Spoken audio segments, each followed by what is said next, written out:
3 दिन का टाइम आपको सिर्फ मिलेगा जेई मेन के लिए, जिसमें से कि आपको कम से कम 10 से 12 लाख लोग का जेई मेन कराना है। एंड अपार्ट फ्रॉम दिस आपका सिर्फ बीटेक का एग्जामिनेशन नहीं होता है, इसमें आपका बी आर का भी एग्जामिनेशन होता है और आपका बी प्लानिंग का भी एग्जाम होता है। ठीक है, सो ऑब्वियसली 10 से 12 लाख लोग का एग्जामिनेशन आपको सिर्फ कितने 3 दिन में कराना है। Is it possible?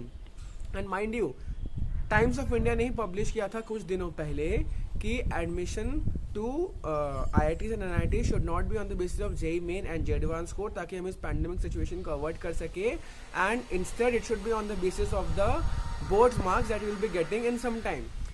और भाई बहनों, क्या हाल चाल है यार? बहुत बहुत स्वागत है उनको जो मेरे चैनल में पहली बार आए हैं। यार एक काम करो, चैनल के बाहर जाओ, सब्सक्राइब करो, घंटी बजाओ और अंदर आ जाओ। और जो मेरे चैनल में पहले भी आ चुके हैं यार, इसे तो अपना चैनल समझो।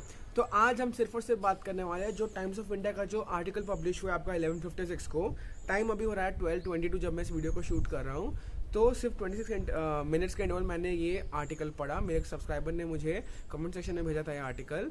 सो what this article is trying to convey, okay, so this article is trying to convey that JEE Main की जो टेंटेटिव डेट है वो है आपकी 20 से 22 जून के बीच में, यानी कि 3 दिन का टाइम आपको सिर्फ मिलेगा जेईई मेन के लिए, जिसमें से कि आपको कम से कम 10 से 12 लाख लोग का जेईई मेन कराना है।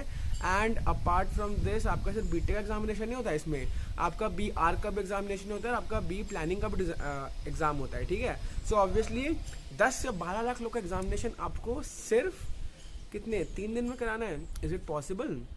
And mind you, Times of India ने ही पब्लिश किया था कुछ दिनों पहले कि admission to IITs and NITs should not be on the basis of JEE Main and JEE advance score, ताकि हम इस पैंडेमिक सिचुएशन को अवॉइड कर सके। And instead it should be on the basis of the boards marks that will be getting in some time.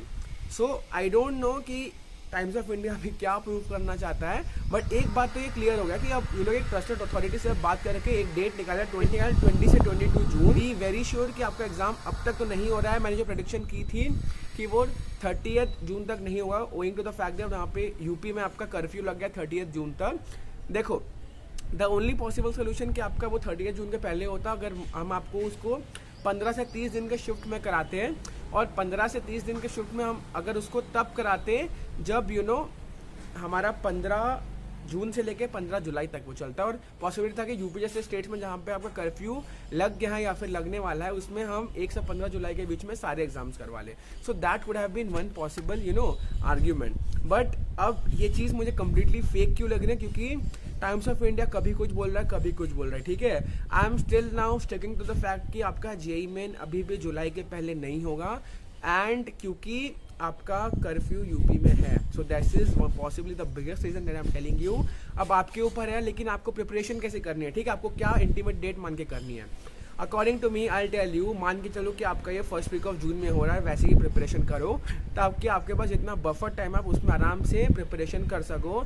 Trust me, जो date इन्होंने दिया है 3 दिन के अंदर जेईई मेन कंडक्ट कराना नियरली इम्पॉसिबल है। कुछ भी अगर आपका आएगा तो जेईई मेन का साइट में आ जाएगा। ठीक है, so this is it from my side. अब समय आ गया आप सबसे अलविदा लेने का। अलविदा।